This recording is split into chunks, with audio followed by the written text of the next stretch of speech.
sobre reajuste, quem tem direito, quem não tem direito. O que eu tenho para dizer para vocês é que, na verdade, quando o sindicato tem o estatuto, tem que cumprir o seu estatuto. Porque aquele estatuto já é da categoria.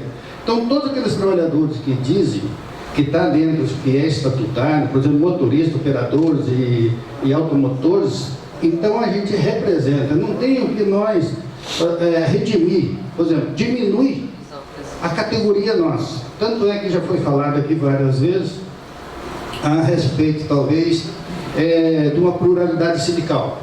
E toda a vida a gente defendeu a unidade sindical para todas as entidades sindicais.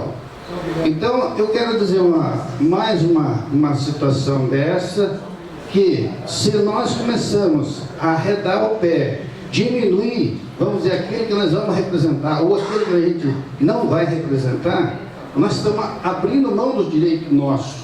Eu estou achando também, pelas conversas que teve aqui, pela discussão, o sindicato tem as contribuições. O sindicato não está totalmente falido.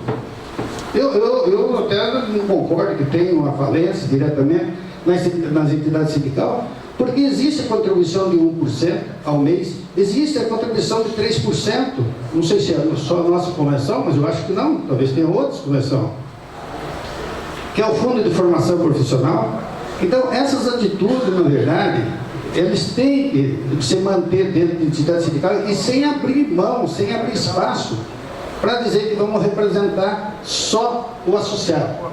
Nós temos um parecer que foi até foi tocado pelo doutor Edenildo, que está aqui, foi falado sobre a saúde. Nós tivemos uma conversa sobre uma representatividade do Sindicato da Saúde de São Paulo. Foi uma senhora que é presidente.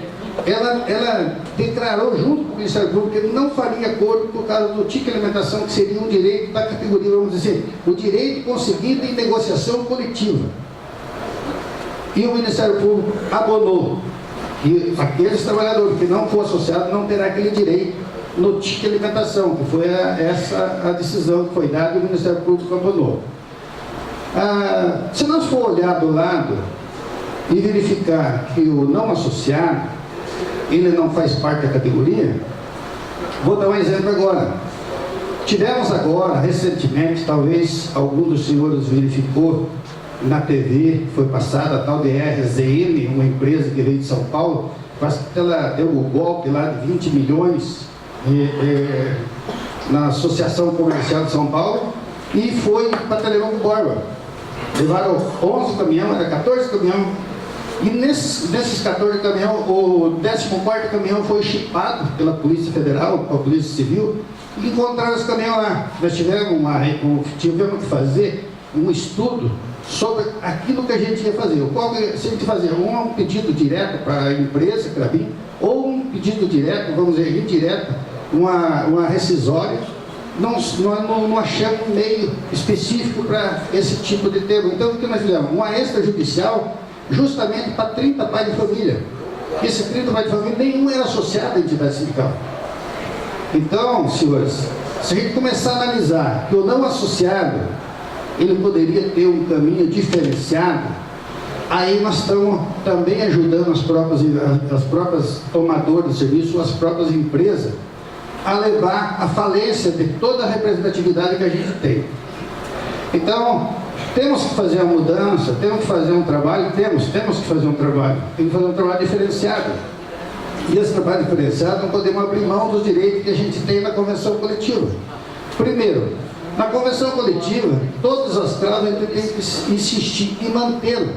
Não podemos abrir mão. Se tem 1%, se tem 3%, se tem a contribuição, se tem a mensalidade, não interessa, mas temos que fazer para todos. Eu tive uma discussão como diz assim, com pessoas que a gente fala assim, de grande porte, de rosca grossa, que não sei o que, lá de dentro da empresa, como tem o ditado do peão. Eu falei para eles, viu? Ele falou, você vai deixar tudo isso aqui, a hora que você ir, eu falei, deixar tudo o quê? Isso aqui, o patrimônio. Eu falei, sim, mas não é mesmo, trabalhador. Ele falou, pois é, mas daí vai ficar? Eu falei, vai ficar. Eu falei, só o sindicato, que eu não sei no nome quem vai ficar, mas agora eu já descobri. Eu faço uma greve, fecho as 4 entradas, que tem 2 da Cravinho Velho e 2 da Cravinho Nova, fecha a porta e fazer uma greve. Aí o senhor não vai ficar, você vai ser multado. Eu falei, vou ser multado, mas quem vai pagar é o sindicato. Então o sindicato fica no mão da justiça, eu sei disso. Não, aí não funciona desse jeito. Foi então a negociação nossa, vai permanecer as mesmas cláusulas. Tanto é que não abrimos nenhuma cláusula diferenciada. Foi mantido todas. Então, pessoal, resolvendo essa situação, como a gente foi provocado e falaram vários advogados, a gente tem um dizer da seguinte forma: vamos seguir a parte estatutária e não vamos abrir mão da categoria nossa, não só o motorista, mas também as demais trabalhadoras. Nós temos envolvimento também, como se fala, os demais cobradores, temos operadores, temos desde da zeladora, numa transportadora, até o gerente, ele pertence à categoria. Então eu acho que nós deveríamos manter isso na convenção coletiva. E manter também as negociações, que a partir de agora, mesmo a comissão de negociação, não abrir mão de nenhuma cláusula sem conversar entre o grupo. Eu acho que isso aí seria o essencial. Obrigado. Bom, agora está eu e daí o João Batista. Depois vamos para a resposta às perguntas. Sobre essa situação aí, eu vou passar um depoimento aqui do que nós estamos vivenciando lá. Assim, antes do depoimento, registrar aqui a presença então do João Guilherme Vargas Neto, consultor sindical de entidades e trabalhadores de São Paulo, vai estar aqui conosco, e que às 14 horas vai estar aí com o painel Desafios do Movimento Sindical em Tempos de Golpe. Então está aqui conosco já o senhor João Guilherme Vargas Neto.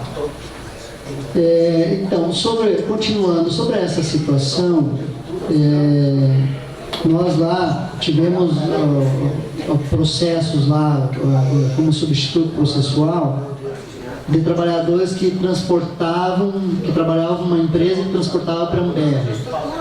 E aí foi o escritório do doutor Arli que ajuizou a ação. 134 trabalhadores representados numa ação da multa do 477 e tem mais 2 processos ainda pendentes de pagamento. Agora esses dias, faz uns 15 dias aí, veio para pagar esses trabalhadores. Uma parte era associada, outra parte não. E da mesma forma todos recebendo. Aí teve motoristas que veio pedir, escuta, mas o fulano lá não é associado e está tendo o mesmo benefício que eu, vocês lutaram por ele também e tal. O resultado disso foi lá pedir desfiliação.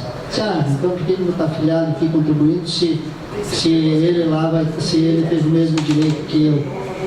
Então acho que nós temos que pensar assim, sabe, algumas situações aí nesses casos, tanto dessas ações como substituto processual, ou ver alguma forma de cobrança do honorário, coisa assim, diferenciado, porque aí, como a ação é do sindicato e a assessoria jurídica está atuando em nome do sindicato, não tem nenhum contrato de honorários com aqueles trabalhadores, e só recebeu lá como honorário aquilo que foi arbitrado pelo juiz, dentro do processo.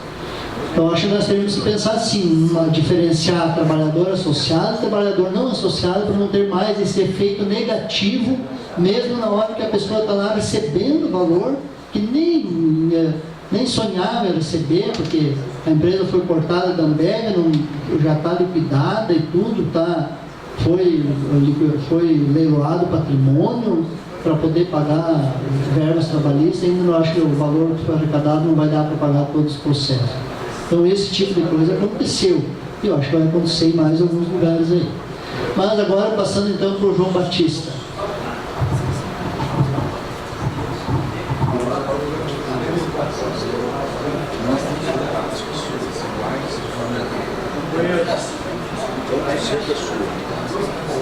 Alô? Eu ouvi aqui a fala de muitos companheiros e fui anotando algumas coisas que eu achei que eram importantes fazer um retoque. Então, primeiro agradecer a presença do Dr. João Guilherme Vargas Neto, que é a indicação minha para esse evento.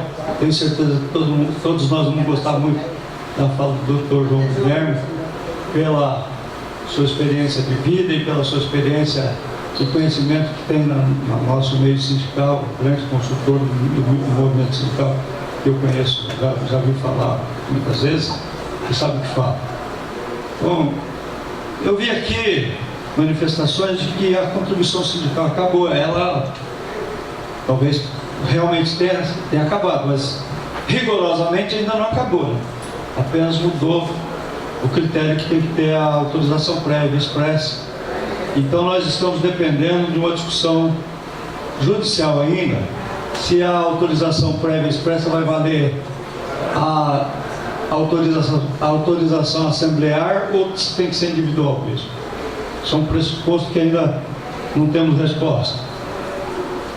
Eu estava aqui tentando pensar como os capitalistas maquinaram tudo isso para nos pegar.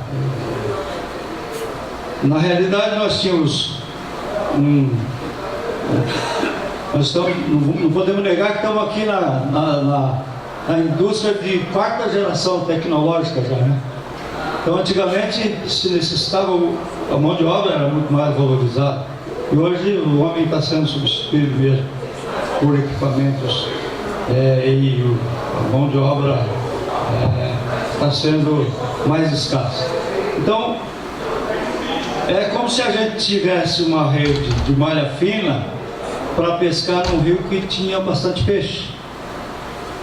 E agora o que fizeram? Nos deram uma rede de malha mais larga para pescar num rio que tem menos peixe e pequenos peixes.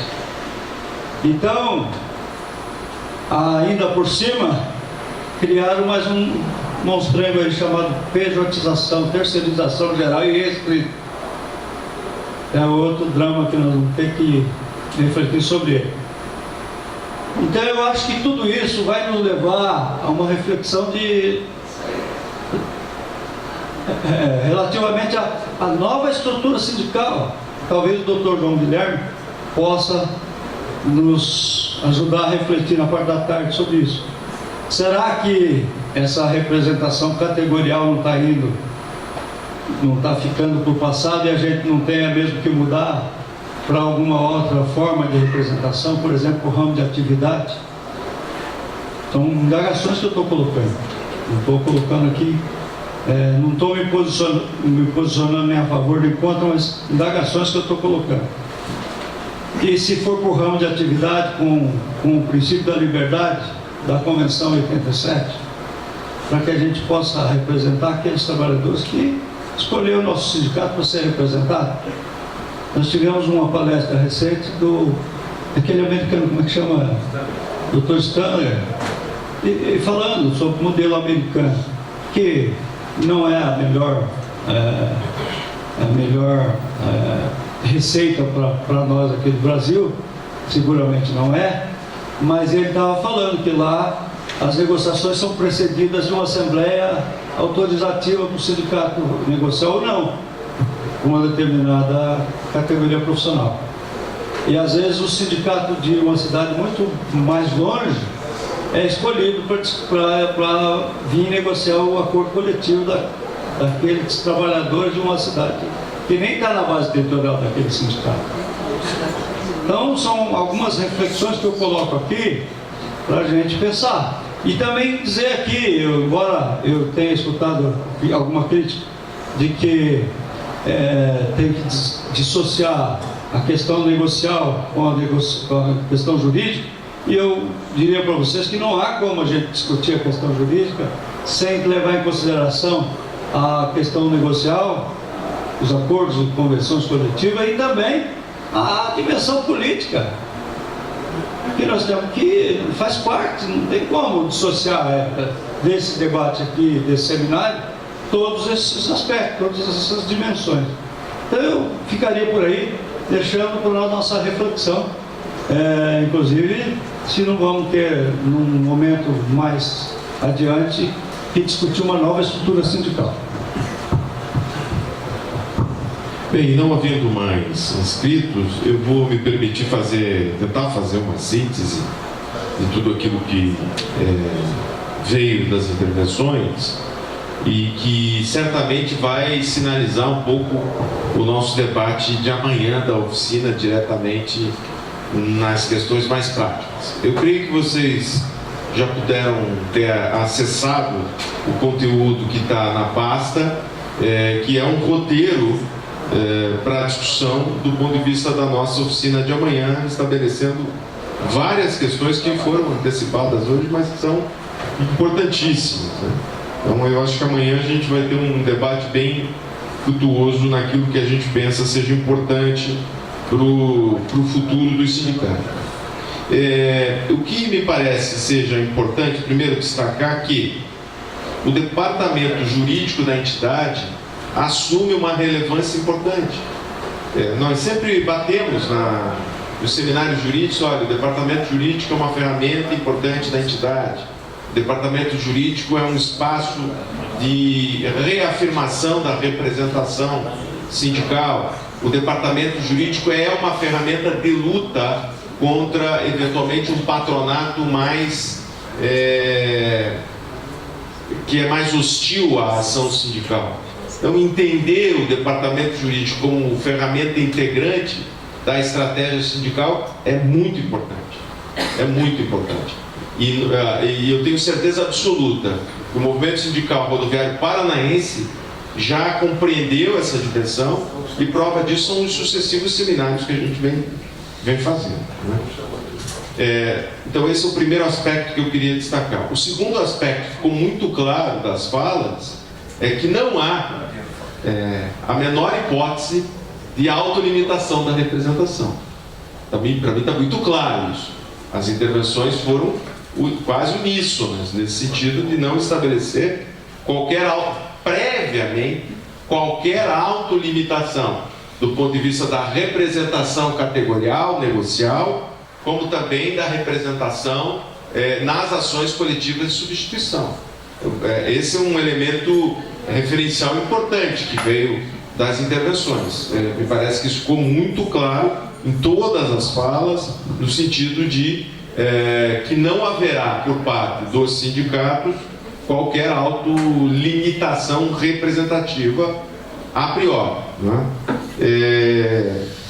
Alguns aspectos importantes também trazidos do ponto de vista político pelo Ronaldo, pelo João Batista e pelo Josiel e Olímpio, destacando os aspectos, né, do estatuto da entidade, que é importante, né? Quer dizer, o estatuto da entidade é a nossa certidão de nascimento, e essa certidão de nascimento pode ou não ser revisada, mas ela é a nossa carta magna de atuação dos sindicatos. Então, manter a clareza de que o nosso estatuto é a nossa referência.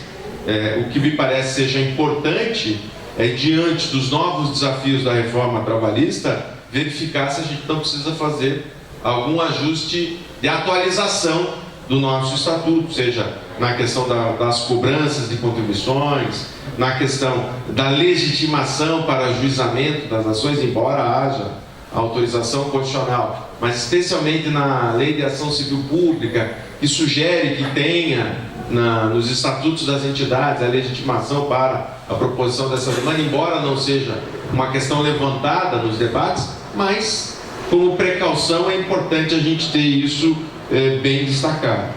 E o Arni levanta algumas questões que eu creio que a gente deva enfrentar amanhã de maneira mais consistente, essa problemática da dinâmica do processo coletivo, né? Que para os colegas que estão nessa dinâmica de defesa de interesses coletivamente, numa justiça que está formatada para resolver problemas individuais, é um fio desencapado constante, né?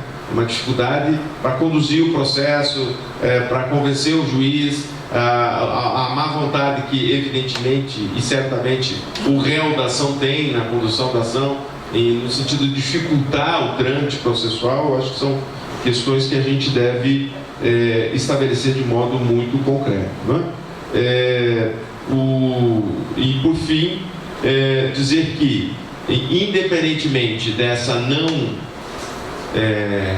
vontade de não autolimitar a representação, o Ronilson traz o aspecto da listagem de substituídos, né? Se essa ferramenta é ou não determinante para o ajuizamento, se queremos ou não se há uma decisão política ou não de estabelecer essa listagem de substituídos, que na prática acaba se convertendo numa definição da autolimitação. Claro, se essa listagem de substituídos der conta da integralidade dos trabalhadores, é um elemento adicional. Agora, isso pode trazer problemas lá na fase executória se nós resolvermos, eventualmente, estender o rol de substituídos na fase de execução.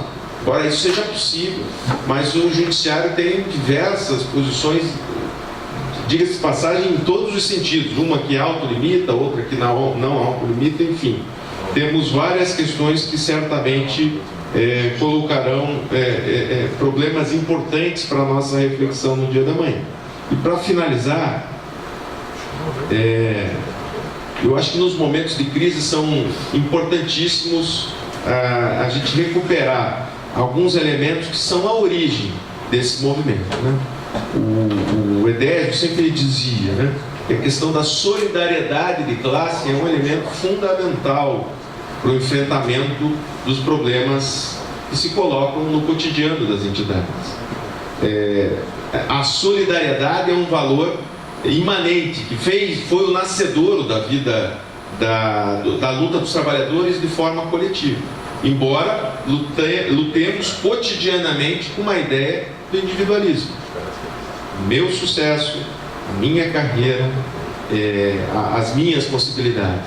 E o nosso discurso é sempre uma contranarrativa ao nosso projeto, à nossa história, ou seja, até quando falamos, tratamos no plural os nossos objetivos. Por isso, esses momentos de reflexão interna são importantíssimos. No momento, como já disse até na minha fala de abertura, de definição política do patamar civilizatório da nação brasileira. E ainda, os efeitos que estamos sentindo do duro golpe que sofremos com a reforma trabalhista são fundamentais para a gente acertar o diagnóstico e corrigir o prognóstico, né? Acertando o diagnóstico, o prognóstico fica mais claro e, por isso, conseguimos fazer o planejamento das nossas atividades de maneira mais consistente, com vistas a melhorar a qualidade da representação sindical e também a qualidade da intervenção do Departamento Jurídico das Empresas. Então, eu acho que era isso que era fundamental a gente trazer, ouvir os companheiros já de antemão. É importante porque já dá um balizamento daquilo que a gente pretende atingir no dia de amanhã. É isso. A Mariana quer fazer uma observação. Bom dia a todos e a todas. Queria agradecer na pessoa do presidente João Batista e do Dr. Sandro e do Dr. André a oportunidade de estar aqui na mesa e queria me apresentar a todos. Eu fico toda quinta-feira ali na FETROPAR para prestar assessoria à federação e aos sindicatos. Dizer que é um grande prazer estar trabalhando para essa categoria que eu vejo que é muito combativa e poder trabalhar com o Dr. Sandro e com o Dr. André, que eu vejo que tem a preocupação de efetivamente prestar uma assessoria de qualidade aos dirigentes sindicais e estar do lado certo, do lado dos trabalhadores, né? Desde o início, ainda nova, nervosa de falar na frente de todos, mas aprendendo muito, não só com os advogados, mas com os próprios dirigentes sindicais. Obrigada.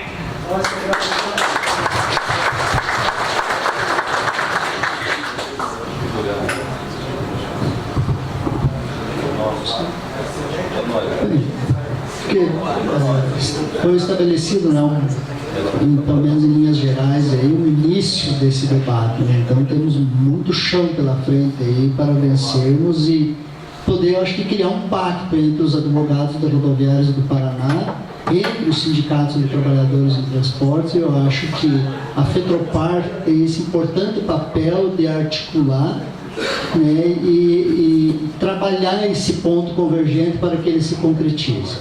Acho que agora, já no horário do almoço praticamente, saímos, vamos para o almoço e retornamos então às 14 horas com o painel.